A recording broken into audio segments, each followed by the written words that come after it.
A good Erev Shabbos to everybody. I hope we're finding you all well. We miss everybody dearly. I have actually right behind me over there is the shul. I'm sure the shul is missing us as well. Beautiful day outside today, Baruch Hashem. I hope that's a sign of many more beautiful things coming. I wanted to share with you a few brief thoughts in honor of Shabbos, as this week's Shabbos sermon, this week's Shabbos Drasha. B'Nissan nigalu, b'Nissan asidim li'yigail. There's a very famous chazal, very famous saying over from the Talmud, that in the month of Nissan, which is now, as we know, we're now up to the second day of Nissan. Yesterday was the first on Rosh Chodesh. The month of Nissan is when we came out of Egypt. The first time we were in Geulah, the first time we were in exile in a bad situation, we came out in the month of Nissan, right in the middle. B'Nissan asidim li'yigail, when it's once again the month of Nissan, that's when we're going to come back out of Geulah again. There's a very obvious question. We have a mitzvah and imam and b'emunah shalema. We believe with full faith that Mashiach is going to come one day, and we're going to have salvation. We're going to be done with all the tsaras, all the problems in the world, back to Eretz Yisrael, back to the Beis HaMikdash, back to feeling that open connection with God, with the connection with spirituality, with Ruchnius. Asks the Turei Even, as do many others, if that's the case, that achakalo b'chol yom sheyavo, that we believe Mashiach can come any day, every day. He can come any day, at any moment to be ready to go. We know the Chafetz Chaim and other great tzaddikim, they were always prepared for Mashiach to come. They would have a little suitcase prepared. My grandfather, Rav Beryl Belsky, he always was prepared for Mashiach to come, literally. He was a Levi. He would prepare to know the songs, which was the role of the Leviim, to sing in the Beis HaMikdash, just in case Mashiach comes. And we all knew that he had a pair of pajamas packed as well. If Mashiach comes, he should be ready to go. My rabbi in Eretz Yisrael told me that a close friend of his, a very special person, in general, he said he quietly went and bought a little sheep, because he said with what's going on in the world now, Mashiach might show up. He wants to be prepared to bring the Karban Pesach, so he bought himself a sheep to have, that he'll be able to do that mitzvah even with last second notice, and hopefully he'll need that sheep. But if that's the case, that the Gemara says that Nissan, in the month of Nissan, was when we went out of Egypt, and that's when we will be redeemed, so then how could it be that every day we're waiting for him to come? And the truth is, there's many different answers. There's all sorts of answers, some more philosophical, some more practical. But how is it that there's a month, which is the month of Geulah, that's when the Mashiach will come, as well as there being that he can come at any day throughout the year, possibly not on a Shabbos, but at any other time throughout the year, any month, anything, even on Tisha B'Av. There's a lot of good answers. But right now, folks, it's Nisan. It's the month of Nisan. It's the month of Nisim. It's the month of miracles.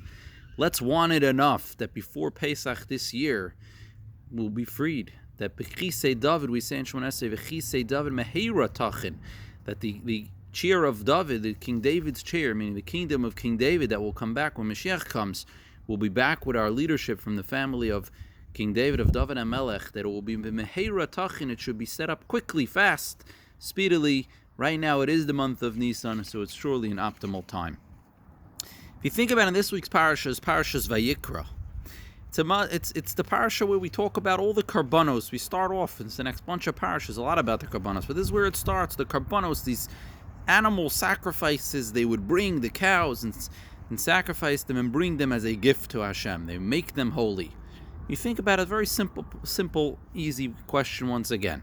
Similar, I think I mentioned this a few weeks ago, when we building a Beis HaMikdash, we built a Mishkan, a house for God. Moshe Rabbeinu turns to Hashem when they were building the Mishkan. He says, how can I build a house for you? I'm just a human being. Right? I can't build for you. You built this whole world. The same thing goes with the karbanos. How could we go bring a karban? We're human beings. We have all our averos. We have all our downsides. We have all our chisronos, all our impurities. We're going to take that animal and make it into something pure and holy. Does God need our animals? He created them all. He made them. What does he need? Our sheep, right? For the karban, for Pesach. That was the main mitzvah of Pesach, is really to bring a karban Pesach. Every family, every group would bring their own little sheep and make it holy and bring it for him. Does he need our sheep? What does it help God? He created them. He has whatever he needs, so to speak. The answer to that is a very profound lesson. It's a very apropos also for these days. Is that ein hachanami. True. For God it makes no sense. Doesn't need our sheep, doesn't need our Beis HaMikdash, doesn't need our home. He has whatever he needs, he created it all. Anything we create, we only can do it through his power. So it's nothing, he doesn't need it for us. But mitzvos weren't given to God. It wasn't given to fulfill God's needs. Mitzvos were given for us humans, as we are, who we are, with all the schmutz that we are, with all the impurities that we have, with all our own agendas and our not doing things perfectly and not being able physically to make a perfect home for God or a perfect sacrifice or anything else. That's our mitzvah. That's how he told us to do it. He says, you human beings, that's what I want you to do for your own sake. So you should be able to do mitzvos and you should be able to be rewarded and serve Hashem in that fashion. And that's what this week's parasha is. Parasha starts off, Vayikrah. Famously, if you look in every Chumash, the word Vayikrah, the Aleph is very small. It's a small Aleph. It's called an Aleph Ze'ira, a tiny Aleph. If you wonder, why is it a small Aleph? Everybody asks the question. Obviously, you open up the Chumash Vayikrah, first word, there's a little letter over there. There's many reasons given. But one reason is, along those same lines, that even that small Aleph, Vayikrah, and Hashem called. Who can call to Hashem? Who could daven to Hashem? Only the great tzaddikim, the really pious and holy? No. Vayikrah, even that small Aleph stands for one, even that one small guy, the one small Jew, whoever he is, in whatever situation, he or she, a child, a senior, middle-aged, irregardless, observant or not so observant, growing or needing that spurt to grow, we all can call to Hashem, we all can daven. Vayikrah, the Hasidic Svarim say, also means that they should call out Vayikar, call out Aleph as one, together, with a achdus, with a joining together in unity. And if we think about it, Vayikra, Vayikar, Aleph, who are we calling out to? Unity doesn't mean just everybody being together and dancing and partying, or together joining in the modern era ways of social distancing, being together. Vayikar ha'echad, we call out to the one, to Hashem. That's what unity is. When the people who are all joining together to call out to Hashem are together, that's Jewish unity. That's the unity we seek. Not just being together on the technical end or the social end, but being together in calling out to Hashem and searching for more of a connection for God and calling out to Him in our tefillas and our prayers. And that Aleph, like I said, is small because no matter how small we are, we can all call out to Hashem together. And in closing, I want to share with you a wonderful story. But before that, I'll introduce the story with a quote from Bertha Callaway. Bertha Callaway once said, "We cannot direct the wind, but we could adjust the sails." We're going through very, very trying times. And it's hard and it's difficult, and many of us know people, and more as it spreads, more people know people, and it's hitting home more and more.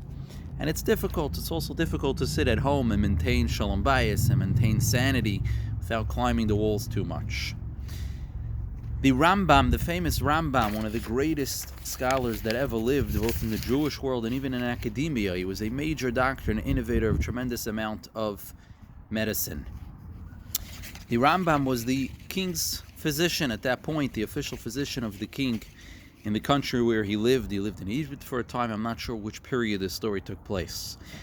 But there was a jealous guy who was also a big physician, and he comes to the king's court one day and he says, "What's this you need this Jewish doctor? What's wrong with one of us, one of your own landsmen? Why you need this Jewish doctor for? I'm just as good as him." And they weren't sure of a good answer, so they said, "You know what? We'll make a test. Here's the test." Crazy test. Each of you are going to give the other a cup of poison to drink. And each of you have to heal yourself. Whoever heals themselves quicker will be the king's official doctor. The Rambam agrees to the test, and the non-Jewish guy gets nervous. He says, "You know what? But you got to go first." The Rambam says, "Okay." He prepares him a potion. He brings him this cup. The guy takes a drink. The Rambam takes a drink, drinks down the cup of poison, goes, does his thing, comes back the next morning to the palace, to the court, and he says, "Listen, I'm fine. I feel fine." They test him, everything, he's fine. Week or two goes by, no symptoms, no nothing. The Rambam is okay. Okay, amazing. Look what happened. Now it's his turn. The Rambam prepares a cup, comes in, he gives it to the non-Jewish doctor, he drinks it down in front of the royal court. The doctor drinks it, nothing hits him right away, he feels fine. He goes home and he starts waiting for the symptoms to kick in so he can figure out what sort of poison this was and what are the symptoms, what is the remedy going to be. Doesn't feel anything. He feels perfectly fine. Okay, he figures, you know what, I don't know when it's going to kick in. Maybe when I wake up in the morning, it'll take a couple hours the next morning, he still feels perfectly fine. Maybe it has to do with if I eat potatoes or tomatoes or wheat, what's going to trigger this poison the Rambam gave us. He knew the Rambam was a brilliant scholar, brilliant Talmudist and a brilliant physician. He would know how to poison somebody. A couple of days go by and he's busy trying to figure out what is it that the Rambam poisoned him with. A week passes and the other doctor, the competing doctor, dies in his sleep. The king summons the Rambam and he says to him, listen, Maimonides, I understand. That's it, you won, clear and fair and square. You won, you cured yourself. He couldn't cure himself. Clearly you are going to be the king's royal physician for the rest of your life. But tell me, please, what is it that you did that he couldn't cure himself from at all? I thought it was just going to be a question of speed. He couldn't cure himself at all and he died from it. And the Rambam looks at the king and he says, Your Majesty, it's very simple. I'm a Jewish man. I would never hurt another soul. I didn't give him any poison. I gave him a cup of water to drink. Plain, clean, fresh water. What killed him wasn't what I gave him to drink. What killed him was the anxiety and the worry that he couldn't figure it out. What is it? What's the solution? What's going to hit me next? It was that anxiety and fear that he didn't know what was going to attack him next that just tore him apart until he died from a severe anxiety and panic attack. He says, that's what happened over here. And if he would only have come and asked me as a Kali, I would have been glad to help him. I didn't realize even how advanced he was. From the story of the Rambam, we learn a very important thing. We learn that as long as we know there's uncertainty in the world and we don't have the cures for everything, and that just reminds us that there's a Hashem, there's a God in this world, there's a Creator who gave us these opportunities, who put us in this situation. We were all in semi-seclusion or full seclusion, and we have to be very careful. But perhaps that's what he wants us to remember. To have faith in him and remember, don't let the anxiety and the strain drive us crazy. Make the most of it and use it as an opportunity to be Vayikrah El Hashem, to call out Vayikrah Alephs.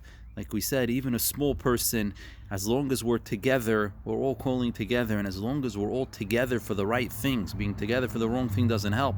It's being together and calling out to the one and only Creator of this world. And in that spirit, hopefully, we won't have to ask the question of how come in Nissan is the month of redemption. Can't every month be of redemption? That this Nissan should be the month of our Geulah Shalema. B'Mashiach Tzidkenu B'Meher B'Yameinu Amen. Have a wonderful Shabbos.